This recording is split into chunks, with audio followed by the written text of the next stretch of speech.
जिल्ला हजुरको दक्षिणकालीको फर्बिङ बजार नि जिल्ला यो पनि जिल्ला एउटै हो नि त बराबर ट्याक्स तिर्ने हो मान्छे जन्मिने मान्छे त्यही मान्छे नै बस्ने हो त त्यसकारण यो नभएको यो असमानतालाई चाहिँ समान बनाउनको लागि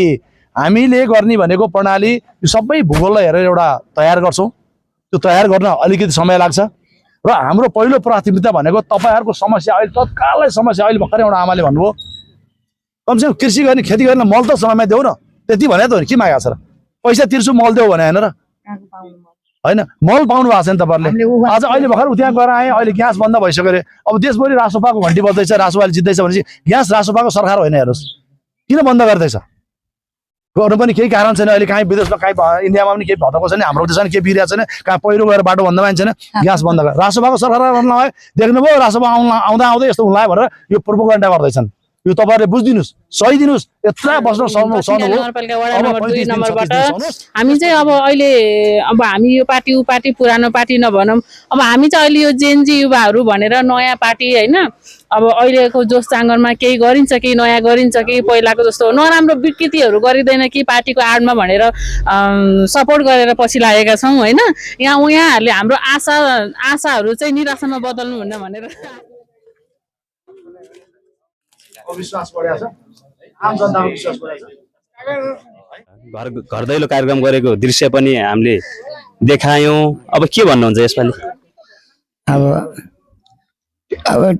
मन चाहिँ त्यस्तै छ त्यो बेलासम्म चाहिँ बदलिन्छ कि भन्ने मात्रै छ राष्ट्रिय स्वतन्त्र पार्टीलाई भोट हाल्ने हो हाल्ने नि हाल्ने उसैले हाल्ने अब नयाँलाई ल्याउनै पर्छ ल्याउनु चाहिँ अहिले नयाँलाई सबैले नयाँलाई भनेको छ भोट हाल्ने बेला चाहिँ पुरानलाई हो कि हैन नयाँलाई नै हो नयाँलाई हाल्छ किनभने यस्तो भन्छ फेरि